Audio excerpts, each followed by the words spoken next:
Welcome to my vlog! Hello mga madam, mga bossing adi kita niyang sa ginlobngan. Magkadi na kamulidi kay kon ako ang kaupo niyo waran and dancing. Isang mapagpalang umaga mga madam, mga bossing.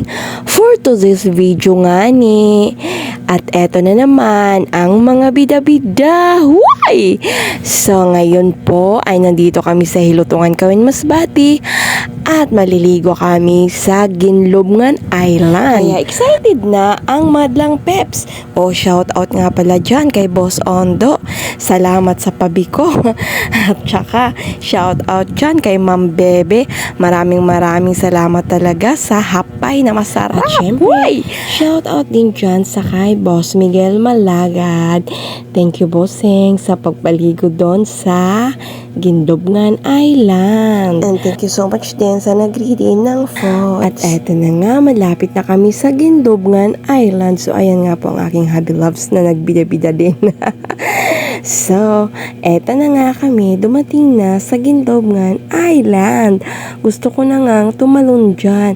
Kasi nga po, tingnan nyo naman, ang dagat ay napakalinaw naman talaga. O, diba? Sino ba ang ayaw dyan maligo? Kung ganyan, kaganda ang dagat.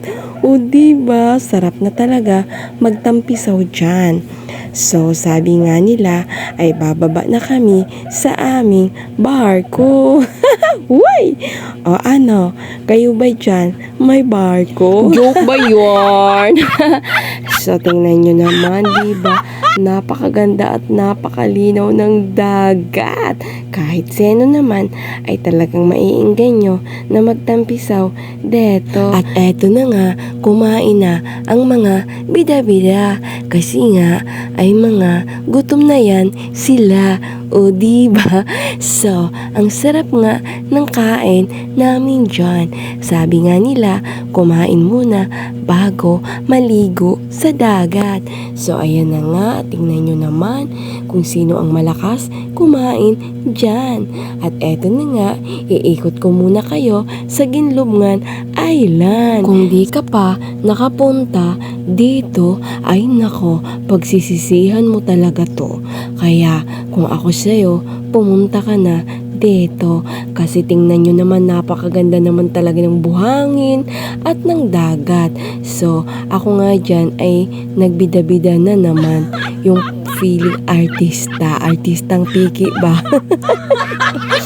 Sino ka dyan? So, ayan na nga po. At gusto ko talaga na sulit ang pagpunta dyan.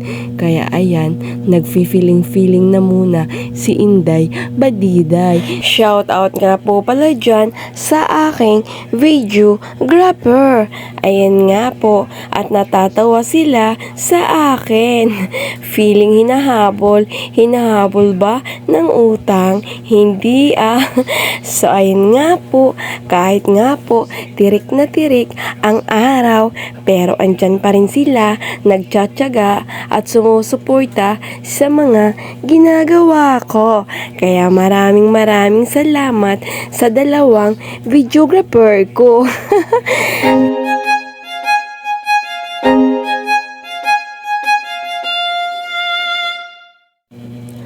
Sa bawat pag-ilaw ng kamera, may isang kwentong nabubuo.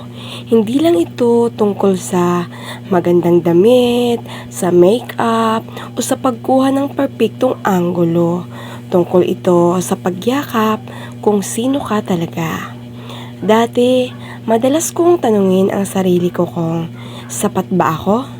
Pero sa paglipas ng panahon, natutunan ko na ang tunay na ganda ay nagmumula sa loob, sa kung paano mo tingnan ang mundo ng may pag-asa at kung paano mo ibabahagi ang liwanag mo sa iba.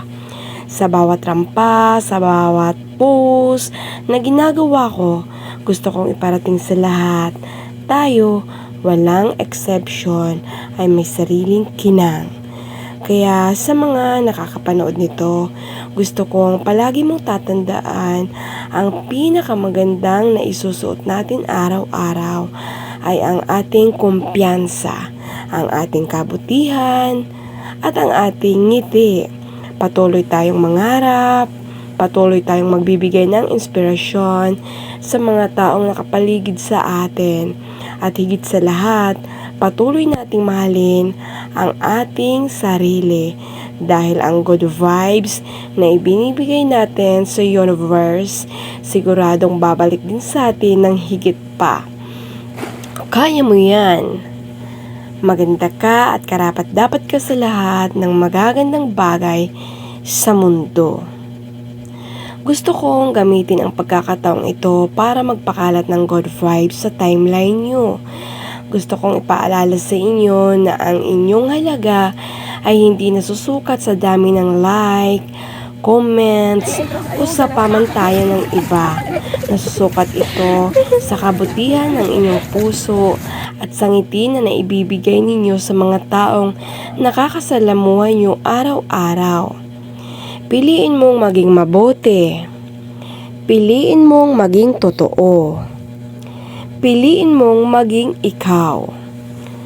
Sa lahat ng patuloy na sumusuporta sa akin mula noon hanggang ngayon, thank you so much mga madam and bossing. Thank you and God bless.